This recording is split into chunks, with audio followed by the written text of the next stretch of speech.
Hello and welcome. This is the casual commentary segment of the Lazy MTG channel. Who am I with today? I'm Lazy MTG. My name is David, of course, or Dave, or however else I go by. This is casual commentary for the Critical Hit 1K. That was June 15th. This is the second episode of, officially the second episode of casual commentary. Exactly. So we're here to watch some magic slinging, card slinging. Can't wait. Super excited. Legacy's the best format. Let's get started. First, I'd like to actually do a special thanks to Critical Hit Gaming Lounge. They're located in Oshawa, Ontario. It was both of our first times there. I will have to say, staff were absolutely wonderful. Yep. Oh, yeah. The venue itself, incredible, beautiful, like play space. Yep. Environment is so welcoming. If you're definitely in the area, I would say check them out. Keith, this is special thanks to you. Yes. You went above and beyond to make sure that all of us were welcome, even though we're scary downtown Toronto invaders. And hydrated. He was giving us drinks during our rounds. It was like, I've never had someone come around and take my food order or like drink order while like playing games. Yes, if you are very competitive, it can be a little bit distracting. However, we're all here to have fun and play games. So why don't we start looking at round number 1. Who do we have in this game? So we have Fernando on the left side, and we have Jordan on the right side. Ooh, we're familiar with both of these. Yeah, we are. These are both local Cardboard Classics, Enter the Battlefield players. So right on the left, again, we have Fernando. He is on, I think it's an Omnitel. So he is actually Eureka. Be sure to go to Moxfield. You can search up Lazy MTG, and all of the deck lists that we kind of cover here will be posted there. Perfect. Yeah, so there you go. So Eureka on the left, and I believe we're doing a blue-black Rescaminator type shell.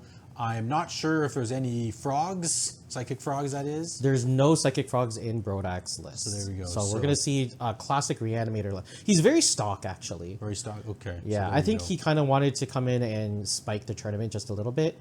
It is arguably like the best deck in the format. Yep, I was hoping that MH3 would kind of shake it up a little bit, but we will see how it goes. Yep. There's going to be There's that. You're good. This is our troll cycle. I mean, classic Scaminator stuff here. Finding those, again, maybe another underground sea, maybe an undersea sewers. Who knows? Oh, but we're fetching a response. That's very interesting. I guess just to empty the stack out. Who knows? Maybe he's going to do a little bit of surveilling. Do we know if he's playing any surveil lands of a variety in his Omnitel, Eureka deck? No. Fernando is not on the tapped lands. Okay. He's not on the surveil land. Not even a hedge maze, for his green blue. I don't think they really need it. Like, he doesn't benefit anything from like going into the graveyard. He's also, it's strange because Fernando's a player that likes to play a deck slower than I think it should be. Mm-hmm. So for example, we know him as an infect player, but he plays like a slower type infect. Mm-hmm. Show and tell can be really, really quick, but again, he's blue-green base, which is Eureka. And although it can go as fast as show and tell, I think he plays it a little slower. So I don't know why he doesn't play those hedge mazes. I think just seeing an extra card is very beneficial. But yeah. I mean, it could be a bit of that, or as you said, he just doesn't want to be maybe too slow. But again, being able to play slower, having up the Veil if you're going to go for a show and tell with Veil backup, or the Veil of Summer, that is. Yeah. So I mean, I guess so in my personal opinion, like after playing this event, I'm actually like in the firm belief that every deck should basically play at least one of these Veil lands. I think so too. Like, I guess if you're a deck like Delver or like a tempo deck, it's possible that you could leave them out just because you need the maximum amount of mana that you can like each turn. No, but even them, they're playing one Thundering Fall sometimes. Actually, it's not even like in the 3-color list. Yeah, you know what? It might be more of a like a splash of black. Let's say like it's actually I think I could be wrong here, but now that you mention it, playing like a Thundering Falls, surveilling, feeding Murktide Regent, then dazing it. But like the problem is like if you daze it, you're also putting yourself behind on that mana. So it's I guess it's like a personal builder's preference. That, and I think, like I said, if there's a certain point where you don't have to go fast, maybe against control, where you don't have to land a threat really quick, you can just pause and play. Or if playing even against a combo deck, you don't have to. Sure, you have to land a threat, but maybe you don't have to actually land that threat as fast as you think. And surveilling on the early turns to be able to find that daze or force of will might help you out as well too, right? Yeah. So we have an Entomb for an Archon of Cruelty, classic Scaminator stuff going on here, and we're still pondering. So we're still trying to either find maybe counter magic to defend an animate dead or reanimate, or just digging slowly because he knows he's not under pressure from Fernando as well too, right? Yeah, I think he's looking to just make sure that he can land one of his reanimation spells. Like, Fernando is a heavy blue deck, and I'm assuming Jordan is under the assumption that, Fernando does play the counter magic. A Worldly Tutor. Okay, now that's spicy. Okay, so is this why there's a heavier green splash in his build? I think we'll see another card that I'm thinking about specifically for why he's playing. There's actually one I was thinking about. Vesuvian Drifter, I think it's called? Yes. Right? Yes. So Vesuvian Drifter is 3 mana. I think it's a 1/3 flyer. No, I think it's a 2/4 actually. It's a 2/4? Isn't it Okay, so a it's way overstated. Yeah. Oh yeah, because it survives lightning bolt. Yeah, it's crazy. So at the beginning of your combat step, Yes. you reveal the... Each combat step. so it's play both players. Yes.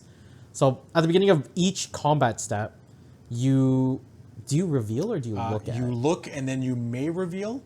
Oh, and then it becomes a copy. If you choose to reveal it and it is a creature, it becomes a copy of that creature until the end of the turn. Yeah, I'm pretty sure it's choose to reveal because you don't want to show your opponent a random card. But again, we probably have some commenters saying, no, that's not what that card does. Don't you know what I'll every throw it card up does? there. Yeah, People we watching go. on YouTube will be able So to now see it's in visual. play. So now Jordan's even, here we go. He's RTFCing. Let's see. We have a reader, as they say. Yeah, so I mean, again, this isn't too scary. It's what happens after this card is what's scary. Yeah, I mean, Right. I think there's like a hidden power wall or power behind this card. Yep. Just being able to see the top card of your library is like very powerful. Definitely. Actually, you know what? I think it might be it's being petty thefted away, so that's safe. I believe you don't look unless you want to reveal it. I think actually, I don't think you can look. No, you can't look at any time. You look and you may reveal. Yeah, right? you can look at any time. Yeah. So again, that's how long it goes. Oh, and here's an animate dead. Yes, animate dead on the Archon, and the classic Pox type stuff. Discard cards, draw cards, gain life, lose life. Attack creatures. It's like whatever you do, your Right. opponent does the opposite, Yeah, right? So it's like exactly. ETB. You draw a card, they discard a card. You gain 3 life, they lose 3 life. Then you draw a card and they sack a creature. Yes, exactly. Yeah. All these things happening. So now, of course, Fernando's on a show and tell deck. Do you want to show and tell Against a reanimator? Against a reanimator If it's deck? gonna win you the game, quite possibly. True. I mean, looks like Jordan's going to brainstorm trying to find a possible fatty or a counterspell. Oh. Whoa! And that's the last card. Wait, is he? Whoa. Wait, did he? He's putting away Atraxa? No, I think he might be reconsidering it. That's why he's pausing. Oh, wait. Oh. Whoa. No. Okay, interesting. Yeah, he's like, yeah, this is cool. He did put it away, right? Yeah, he put it to Yeah, the okay. second from the top. Okay. Maybe he And messed up. he let it resolve? I think he forgot what this thing does. Oh no. Oh, that's like a huge judge thing. You put your cards back already for brainstorm. Ooh. I mean, hey, I wonder again, they're both locals. They know what's going on. Yeah, okay. So now he's a little is that an omniscience from is it the Fernando? Yeah, I think it's a secret layer or something like that. No, it just might No? be the ones from Yes, whoa, right? Wilds of Eldraine. yeah, Wilds of Eldraine.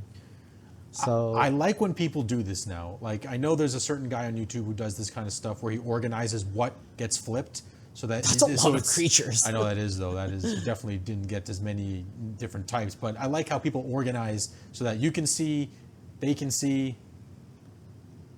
and just makes it easier so you know what's going on. Oh, Fernando has okay. his own Archon. There we go. The battle of Okay. the fatties. Oh my god. So this is probably why he wasn't worried, because if he gets Yeah. an omniscience out, then Fernando is quite ahead because he gets rid of whatever, like he gets rid of the immediate threat in Archon, or he gets rid of the new threat that Jordan has just played. Exactly, and it looks like that. Oh, you were correct. There you go. Gets rid of a new threat. Yeah, I mean Jordan has at a very like healthy life total. Yeah, that's fair. Atraxa has already pretty much done and got its worth out with that ETB trigger, and then when Archon attacks, it's gonna make Fernando sack his Archon. Oh, a Blightsteel Colossus? Oh man, wow, that's actually okay. Well, I mean, Okay, yeah, so we Blightsteel. saw a Blightsteel. Man, so even when Fernando is not playing Infect, he's playing Infect. He's playing. Yeah, that's what to put it. Yeah, he always has some kind of infect going on. Oh my god. Okay, so the only thing he doesn't have is haste right now, which is okay. It's not horrible because at least he has 2 things to sack. This is actually very big for Fernando Yeah. because if he's not going to finish Jordan off here, like right here and now, so he's not. this gives him another creature to sacrifice to the Archon.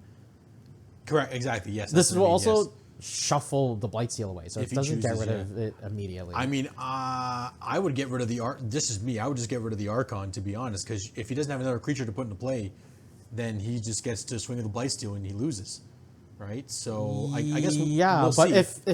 if Jordan has another reanimate, which he most likely does off of the Atraxa, Yes, that's then he's true. just going to reanimate like Fernando's Archon. Yep, fair enough. That too, Right? And then So- make him sack the Blightsteel.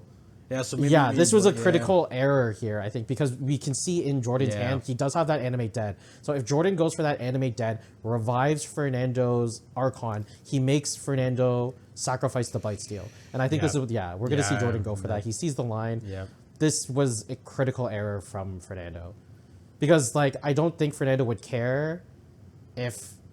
Like, I don't think Jordan cares enough to reanimate the Blightsteel. It would just be trading... Actually, no. Blightsteel would shuffle itself. That too. So it would nullify Jordan's reanimate stuff. It would just make him. Well, it would still be the same outcome because he would shuffle the Blightsteel in, then he would attack with his own Archon, and then make him sacrifice for. Jordan would attack with his. No, Archon. but my main point is Jordan wouldn't have a target to reanimate. So if Fernando kept the Archon, then Jordan doesn't really have another creature unless he plays the Orcish Bowmasters. Or he can reanimate his own Atraxa technically too. but- Yes, he could do that as well, which I think is very good for Jordan. Yeah. It's very hard for Fernando to come back from this. I don't think it actually is possible. Like Jordan just is firing Yeah. on so many different cylinders. Like if Fernando had a card in his hand, then Jordan would just take it with another grief. And that's 6. That's now 6 damage coming in guaranteed, like the 6 life loss. Yeah. Plus the. Like the only way Fernando can get out of this is if he he does There play. is a hedge maze. Okay, so I'm very confused by what Fernando is doing. Yeah, that now. basic island thing he got before. I don't know why he did that. I mean, it could have been like in case he was gonna do like a days fight, but it doesn't make sense in that scenario. yeah. In the end, okay. So there is. So we have one. There's only one way Fernando can get out of this. I don't know if he can even do it on this turn because Emrakul. it would be an Emrakul loop, and all he does is he just casts it, takes an extra turn, attacks with Emrakul, but he needs a way to bounce it. That's Yeah. the You have to the keep rough bringing part. it back or something, right? Yeah. Because Annihilator 6, I don't think it does enough, right? It gets rid of 4 lands and 2... Creatures, which actually that is technically his whole board. I mean, but- you attack an enchantment and a creature. The creature it's enchanted to. Yep. Yeah. True. True. So you would keep one of the Archon. Yeah, I don't think like a single Emrakul does enough. Just spike the force on the brainstorm. And Yeah, I mean, Fernando's had it's it. smart on Jordan because there's one brainstorm in hand and he doesn't want to give Fernando like more any action. outs. Yeah, of course, because again he has omniscience in play still, so still has plenty of. Yeah. So plenty of game. even without that critical mistake from Fernando, I don't know. Like it was still an uphill battle because Jordan after that Atraxa, Jordan had so much like card advantage. even though he only got 2 types from that thing, or 3 types from that whole. I mean, one but of them was the animate dead. That's true. right? Good. Which Oh, it was plays the a enchantment. huge There you part. go. Fair enough. Yes. Because like you even brought it up earlier, it's if Fernando sacrificed the Blightsteel, gave Jordan no targets, he would still be able to animate dead his Atraxa to give Yes. himself another look at Fair. the top 10, and that could potentially be more like, devastating technically. well, I was gonna say it would make the game look very different, but I would still think Jordan was Would like have it very in the very bag. ahead. Yep. No. Fair enough. Fair enough. I mean, I get also. it's the speed of grief, the speed of reanimate. That, as we know, Rescaminator is the deck. I think it's still tooled so well against this deck. Definitely so. I mean, I think one advantage that Fernando has is if he does rely heavily on these show and tells, like the Eureka is like a 5th one, but he doesn't have the explosiveness that sneak attack gives other players. Yep, no, for sure. I mean, and also the big thing is with show and tell facing against another reanimator style deck with the fatties that do come in. Like you said, if he's so all in on show and tell, he really has to make sure his show and tell is something that's impactful, like the actual omniscience into, you know, like in the old school Grizzlebrand Emrakul type plan or Atraxa Emrakul plan, where you can attack for 22. Right, there has to be an explosive finish. I mean, Fernando might be playing the sneak attack. We've seen him play Teamer Omnitel before. This I don't actually remember from the deck lists. Maybe I'll just grab them in the next rounds. But so I do see an Archon. I see Blyce. He might be more on the Vesuvian Drifter plan now that I'm reminding myself here. So he might be doing a bit of both, the Omniscience and the Vesuvian Drifter-y type plan. We do see like Fernando favor Omniscience over a lot of other things quite often. I believe, again, I'm pretty sure he wants to be an Omnitel deck from, like, you know, 2013 when he did the whole, you know, release the Ants type combo from the good old days. Remember those days? That's when I didn't play during that, but I heard stories, like especially from like Ed. Dig Through Time, Treasure Cruise was legal. Oh my it was like, honestly, it was the deck. It was crazy because I think Dig and M13 came out around almost the same. No. Similar time, close. They were M12 or M13 that Omniscience came out. One or the other. It was so close together that it just like it was a perfect harmony of like Omniscience being in play. Actually, maybe it was a year later. I can't remember the exact. No, Omniscience was definitely an M13, and I think Cons was 2014.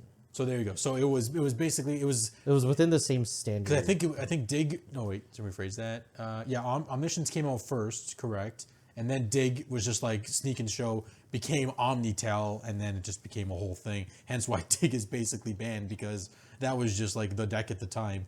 I mean, Dig is banned because it's Dig. Busted. I know, it's Dig too. Like, how can you go 2 mana, instant speed, Dig 8 cards, pick 2 of whatever you want? Like, pick one of whatever you want, it would still be like, I know, it's like bannable. It was good. No, it was, and again, just because with Omniscience made it free, or in the control games, it was, you know, 2 mana. I mean, we all love Murktide. We know how good Murktide is right now. Okay, well, you say we, but... No, we as in, like, you know, the legacy community, you know, think it's I think modern players like Murktide more. Fair. Yeah, I guess it is. It's a lot slower for them and a lot... I don't want to say easier to fill up, but I mean... But guess what? Flage is the new Murktide. Yeah, I keep hearing about this Flage card. What is... I mean, again, that's a thing for another day, but what is this? Maybe we'll see it maybe we'll see it in action. Game. I highly doubt it. We'll see. I mean, because it would have been a week since MH3 came out from this tournament. Is that right? Give or take? Yeah, I think so. A week, right? Yeah, so... A little bit over, because I guess it pre-release happened on a Friday. Yeah, exactly. So, that too, yes. Because usually it's Friday night, midnight. Is that what the old school UA used to be? Yeah, but then I think they do like weekends. It's like No, it's like Friday at 7. Yeah, exactly. Yes. Right. Yeah. Friday at 7 because midnight, right? people don't want to stay up until 4 in the morning playing Magic. Oh, the good old days of Innistrad. So you know, those guys are wrong. Okay, so just a quick deviation here. What are we sideboarding here? What is the game plan? For, again, we know Omnitel is Omnitel, which is show and tell and Omniscience. Honestly, I don't think there's much that Jordan needs to do. Like, his deck is so geared, he's geared so well, like with just pre-board griefs, that he can just continue doing, like, he doesn't really need to change his game plan. Fair enough. Right? All he needs to do is, like, he doesn't have the tough decision of old Reanimator, like Black-Red Reanimator, where it's like, should I unmask myself or should I Thoughtseize myself to get this fatty into the graveyard? Yep. He can play the longer, like, mid-rangey plan where he can be like, well, I'm going to get them into the graveyard eventually. Or Grief is good enough to just Grief you, bring it back, and Grief again. Yeah, steal your like, guy. He has, like, such good reanimate targets that he can just play his game, and it's actually all on Fernando to... be the aggressor, I guess? Yeah, well, he needs to show that he can end the game efficiently, right? Yeah. Because you saw there, like, Omniscience was not good enough, which is crazy to say, because I know. having all of your spells be free is insane. Just he didn't find enough action that particular game, right? Yeah. So we're thinking Jordan's very light on sideboarding, if not like almost no sideboarding. Like, if anything, he's probably taken out the dazes for some sort of like interaction. Yeah, because now he's on the draw in this Now case. that he's on the draw, daze is not as great. So now Fernando, I'm not sure if he main decks any Veils, but I'm assuming Veil would be in the sideboard, which should be coming in here. Yes, Veil is probably the #1 card that has come in. I don't know what would be taken out. It's probably like some number of like the larger threats. He has the Worldly Tutor. I don't know how many he plays, but if you're relying heavily on the Vesuvian Drifters, then there should be like more Worldly Tutors in the deck. Not to mention, like, if you are Fernando and you really love the Omniscience play, then Worldly Tutoring for the threat that you want to cast for free is not bad. Yeah, true. That's true, right? I think at this point, he knows he's playing against a scam deck, so he has to either keep a Veil, a Brainstorm, or just a really awkward hand, as we've been told by our scam friends, where if you know you're playing against scam, you just keep a really wonky blah kind of hand, and you just kind of dig yourself out from there. Because So I think that's where Fernando's like advantage lies. is he can keep a blah hand. He can, as long as he can get one of like, if he has like the show and tell, or if he can get a quick show and tell into Omniscience, then he doesn't care what's in his hand. No, okay, that's fair. Right. Yes, once it's in play, then yes, totally. Then like the moment, if he can get like a really fast, uninteractable Omniscience into play, then it's all on Jordan to try to win this game. Yeah. Because Fernando can just be like, well, cantrip, finds any big thing, And then and make Jordan deal with it. Yeah. However, we all know how good Dimir Rescaminator is. Yes. They're like, having a single Archon is good enough. Yeah, it's essentially. And again, early scam, into a mid game Archon, right? Essentially. Yeah. And like Fernando doesn't even have the ability to switch strategies if he wanted to, right? Like in the past, yeah. we've seen Show and Tell and Reanimator kind of flip flop between each other. Yep. So like before Rescaminator was a thing, you would kind of board like Show and Tells if you're Reanimator. Yep, So then you exactly. can just not rely on the graveyard. If Fernando wanted to do the reverse, he can't even do that against Jordan, because Jordan will just reanimate whatever fatties Fernando wants to try to dump. Exactly. So he has to actually just rely all on his top deck. Which a main phase Brainstorm, he's going super deep, or I mean, this is good, right? He's playing again around Orcish Daze Bowmaster. and Bowmasters. Yeah, Daze Bowmasters, I guess you could I say. mean, I'm not saying that you can Bowmaster on turn 0. No, but okay. So main phase Brainstorm, play a Lotus Petal. Looks like he drew an Atraxa, Jordan, if I'm mistaken. So he's going to cantrip as well. Pondering into Entomb, Delta, and I think it's another land. Oh, Bowmasters. My apology. I mean, that's decent, but I mean, I think I feel like He's not doing much. No, he's not. I mean, they both have to kind of be the aggressor. Oh, he kept that. I'm not sure which one he kept on top. I think it was a land. Okay.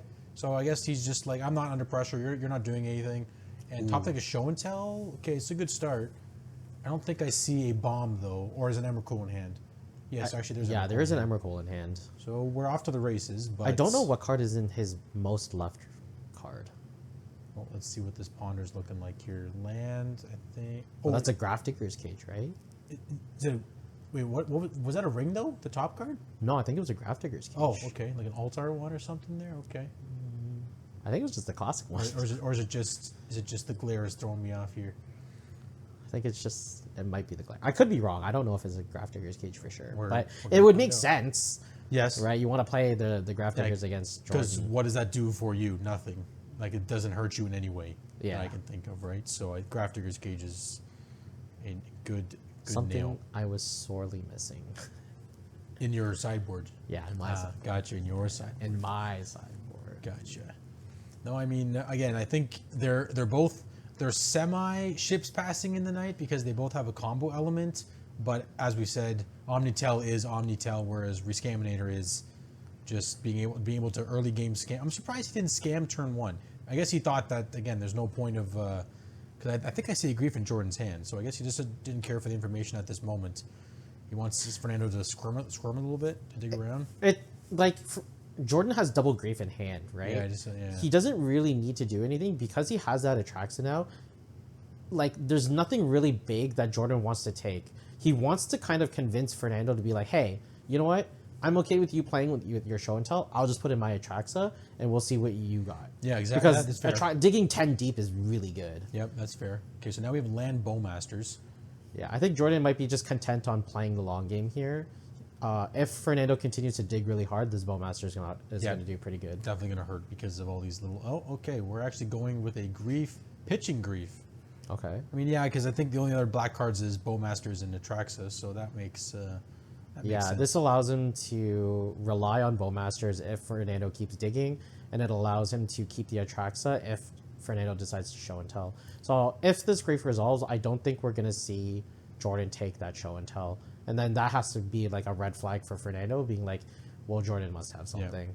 Okay, so ooh, and he baits out the brainstorm. Yeah, that's why this is... Yeah, like, Jordan did very good here.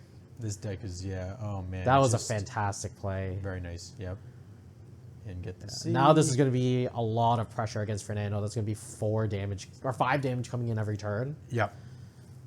With again, Fernando not having anything in play, it's just going to... Oh, is that a Blightsteel too? Okay, so he's finding bombs. He is finding bombs. But not the Omniscience Bomb that we're thinking about. Yes. That he really needs, because from what I can tell, from what I saw, Jordan doesn't have a counterspell at this moment. He does not. If he can hide his show and tells and had an Omniscience or something digging around, or again, one show and tell, one Omniscience, hide those. Yeah, I will say a 4/4 Orc army token, not great against the Blightsteel Colossus. Not great against Emrakul. Nope. They don't block efficiently. This is where Orc army tokens kind of get awkward. Instead of building an actual army, it's just one. Yeah, it's just one big dude. Yes, one big dude. Yes. Yeah, not very good against an Annihilator 6. Oh, one more damage there, Jordan. I think you missed one. That's okay. Yeah. So we got a hand of 2 show and tells and 2 Lorien reveals. Is that what we got there? Yep. So we hid the Lorien reveals. He hid the Emrakul and I think it was the Blightsteel. Blightsteel. Good catch. Yes. So I guess his next turn is just going to be... Show and tell Emrakul. Yeah, that should be it. Should be a good start. Yeah, so why didn't he take why did he take the Lorien revealed, actually? That's interesting. I guess... Again, like, Jordan doesn't really care if... Fair. He show and tells twice. Good catch. Yes, you're right. Yeah. Forgot about that point. So I guess the thinking is, like, if Fernando plays the show and tell, Jordan goes into Atraxa, the creature he grabs is going to be a really, really big threat. It has to be a way to deal with the threat that Fernando puts in. We do have to remember Atraxa does have Death Touch. Yes. So it can effectively deal with whatever Fernando, like, his big fatty. Yep, fair enough. That's true. So, and we're going for basic forest. Is he? So this shuffles away the Blightsteel. That did he draw the Blightsteel or the Emrakul? He drew the Emrakul. Okay, so Blightsteel is gone. So at least we know that. Okay. Yeah. So currently we only have 1 fatty and 2 show and tells in hand. Yes. Or 1 bomb, because the bomb could be Omniscience too. Here we go. There's the show and tell. Yep. And he's like, yep, I got Atraxa. What do you got? What are you bringing to class? Oh. Yeah, so now Jordan just needs to find a way to get in, like, an Archon. Yeah, this, like, just on, like, show and tell. Now I see why people, as they say, are not playing show and tell, because just showing and telling you're against your Rescaminator opponent is just, like, yeah, and especially, like, the big plus that Rescaminator has is 4 of its fetch lands are 6/5 hard to block, like, trolls. Yes, yeah, that too. Right? Oh, so when I you can turn Archon too, but yes, troll. when you turn your land drop into a 6/5 beater, it's like, I don't think you really care. Yeah, fair. That is true. So it looks like you got Bowmaster's Force and Negation, I think it was. Yeah, I don't think he was able Dead. to pick up a big fat. Oh no, he was not creatures. So he didn't pick up the Force and Negation actually, which makes sense. So Entomb, Animate Dead, because then basically he just goes Entomb, plays a land, Animate Dead's an Archon that he owns. Yeah, this is suddenly not looking too fantastic. Yeah, there's 2 show and tells and Lorien reveal, which he knows about. Yeah, here we go with the past turn. Does he find something? Oh, and he finds a force. And he draws a counter spell too. That's pretty good, just in case something does happen here. But he'd still. Oh, no, it's a force negation, so he can't cast on his turn. My apology. Yeah, he's done. He's like, yeah. Yeah, so he can entomb for anything and then reanimate. Yeah, he saw the writing on the wall. Yeah, so that's round 1. Round 1, Blueback Rescaminator versus Eureka. My apology. We'll I forget about the go with green. Eureka. Eureka. I like Eureka. Again, it does have Eureka. We have to say the namesake card because that card is like, you know, a nice chunky price these days as well too. So congrats to Jordan on the 2-0. His game. Rimuru impressed. Who brought this guy here? At least it's not the butt dog. Thank you for watching. I hope you guys enjoyed it. Again, we're going to watch round 2 very soon. We'll see you then. Have a great time. Have a great day. Keep playing Legacy, and let's go. Bye. Goodbye. What if I told you I wasn't recording? Fuck off. It was. I'm pretty sure I saw you. It said recording. Are you getting the butt dog now?